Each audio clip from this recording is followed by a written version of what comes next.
آپ ذہن میں رکھیں اور دیکھیں کہ اسلام نے مال کو ایک طریقے سے بڑا اونچا مقام دیا ہے. وہ کوئی ایسے لاخیرہ چیز نہیں ہے کہ کوئی بھی اٹھا لے جائے. اسی طریقے سے اسی کی وضاحت کرتے ایک دوسری حدیث میں موجود ہے, من قتل دون مالہ فہو شہید, جو اپنے مال کی حفاظت میں مارا جائے گا وہ شہادت کا درجہ پائے گا. اسی طریقے سے ایک بڑی پیاری حدیث ہے, اس میں بھی مال کی اہمیت سمجھ میں آتی کہ اسلام نے مال کو کیا پوزیشن دی ہے. غریب لوگ آتے ہیں اللہ کے رسول صلی اللہ علیہ وسلم کی خدمت میں اور کہتے ہیں اللہ کے رسول صلی اللہ علیہ وسلم, مالدار لوگ تو کامیاب ہو گئے. کیسے کامیاب ہو گئے بھائی؟ کہتے ہیں اللہ کے رسول صلی اللہ علیہ وسلم آگے بڑھ گئے وہ ہم سے. کیسے؟ ہم بھی نماز پڑھتے ہیں, وہ بھی نماز پڑھتے ہیں, ہم بھی روزہ رکھتے ہیں, وہ بھی روزہ رکھتے ہیں, اعمال تو سب برابر کر رہے ہیں, لیکن وہ صدقہ کرتے ہیں اور ہمارے پاس مال ہی نہیں, ہم صدقہ نہیں کر پاتے. اسی طریقے سے وہ دیگر رفاہی کام کرتے ہیں اور ہم نہیں کر پاتے. غلاموں کو آزاد کرتے ہیں, ہم نہیں کر پاتے. بڑی نیکی کا کام ہے سب, تو ان کی نیکیاں تو بڑھ رہی ہیں. تو اللہ کے رسول صلی اللہ علیہ وسلم نے کہا کہ ایک چیز بتاتا ہوں, اس کو کر لو گے تو تم لوگ بہت آگے بڑھ جاؤ گے. ہر نماز کے بعد وہی تسبیح, تحمید اور تکبیر 33 مرتبہ سبحان اللہ کہہ لینا, 33 مرتبہ الحمدللہ کہہ لینا اور 33 مرتبہ اللہ اکبر کہہ لینا. غریب لوگ لگ گئے اس کام میں.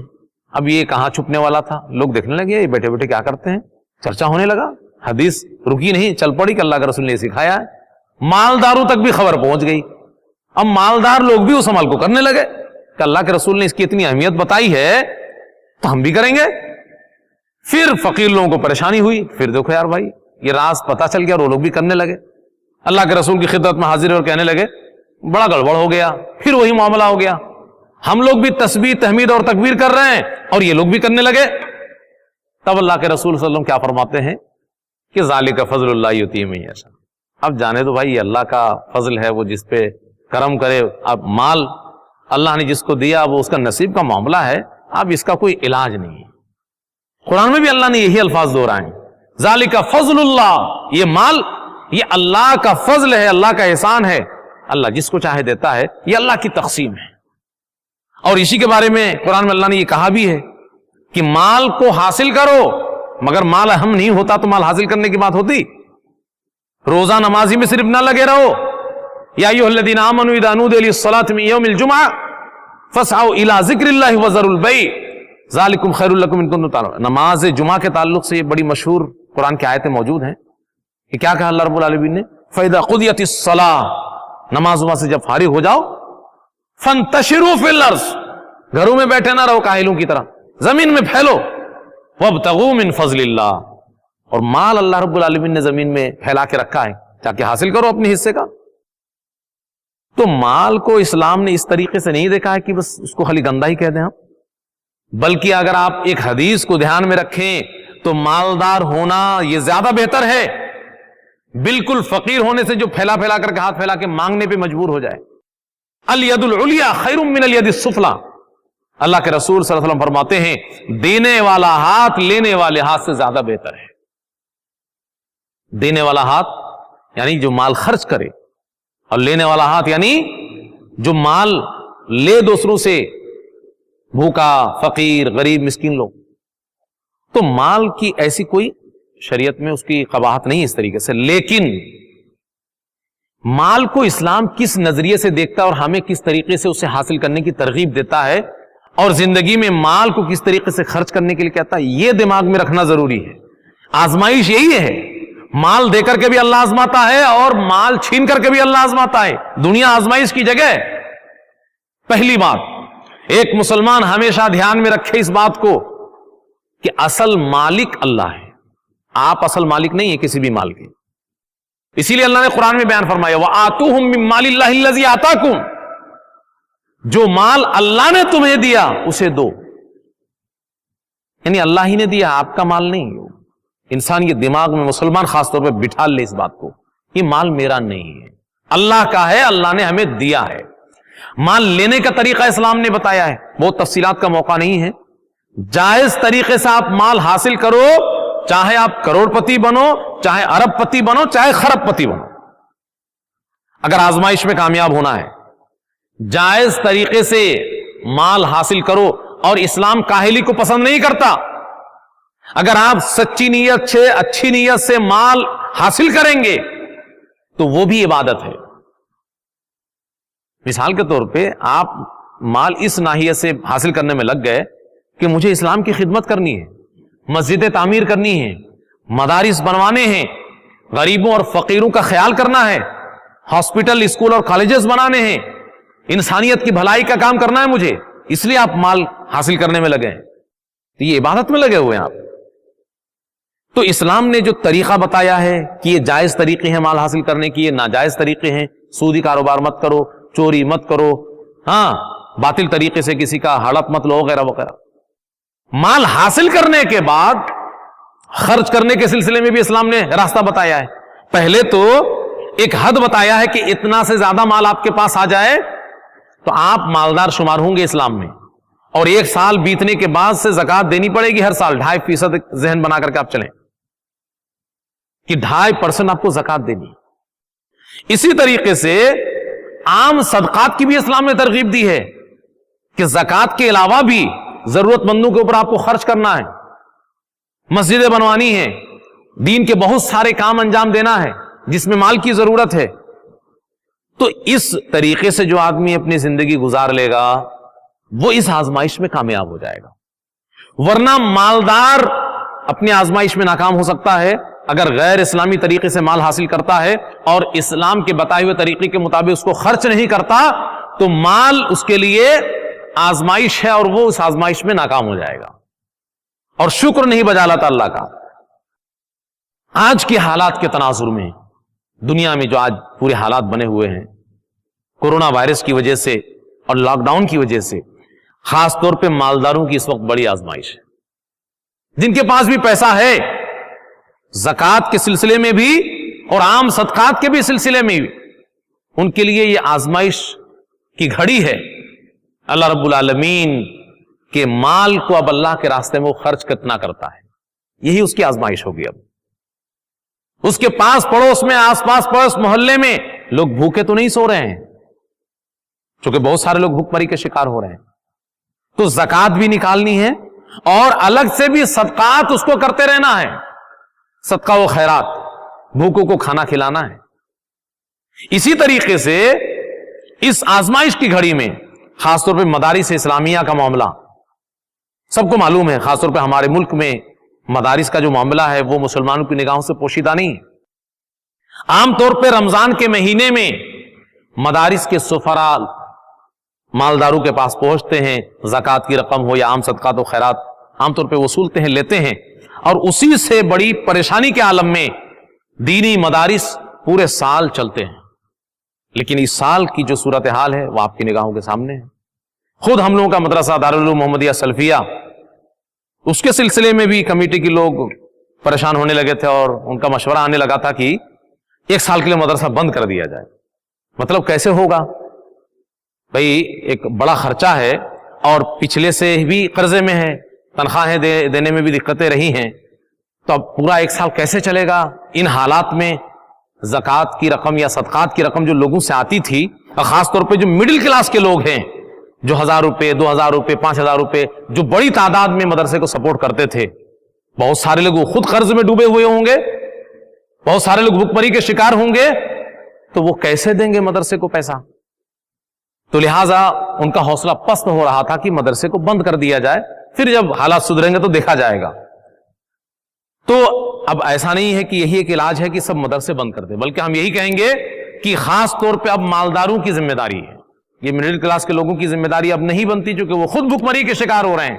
مالداروں کی ذمہ داری بنتی ہے کہ وہ زکوٰۃ کے علاوہ بھی اپنی رقم مدارس تک پہنچائیں اور دین کے ان قلعوں کو بچانے کی کوشش کریں, اس لیے کہ دشمنان اسلام کی سخت نگاہ مدارس کے اوپر لگی ہوئی ہیں. وہ چاہتے ہیں کہ یہ مدارس بند ہو جائیں, اور جب مدرسے بند ہو جائیں گے اسلام کی نشو و نما بھی بند ہو جائے گی, اسلام دھیرے دھیرے اپنے آپ مرجھا جائے گا. تو میں اپنی بات کو ختم کرتے ہوئے یہی کہوں گا کہ جو بھی ہمارے احباب خاص طور پہ کانپور کے یا اسی طریقے سے جو بھی ہمارے احباب دوسری جگہوں سے ہمارے مدرسے کو سپورٹ کرتے تھے, جو بھی ان میں سے طاقت رکھتے ہیں وہ ضرور زیادہ سے زیادہ خاص طور پر مدرسے کو تعاون بھیجیں یا محفوظ رکھیں. وقت اور حالات سدھرنے کے بعد ان سے ملاقات ہوگی تو وہ اس کے حوالے کریں رقم. اور اسی طریقے سے پورے ہندوستان کے تمام مدارس اس سلسلے میں بھی آپ سنجیدہ ہوں اور ان کا خیال ضرور کریں. اور ساتھ ہی ساتھ اس آزمائش میں آپ کامیاب ہوں. اللہ نے آپ کو مال سے نوازا ہے. جو بھی بھوکے اور پریشان حال لوگ آپ کو پتہ چلیں آپ ان کا خیال کریں. اللہ رب العالمین سے دعا ہے کہ اللہ رب العالمین ہم تمام لوگوں کو اللہ کے راستے میں بڑھ چڑھ کر مال خرچ کرنے کی توفیق عنایت فرمائے. قد كذب الذين من قبلهم فكيف كان نكير أولم يروا إلى الطير فوقهم صافات ويقبضن ما يمسكهن إلا الرحمن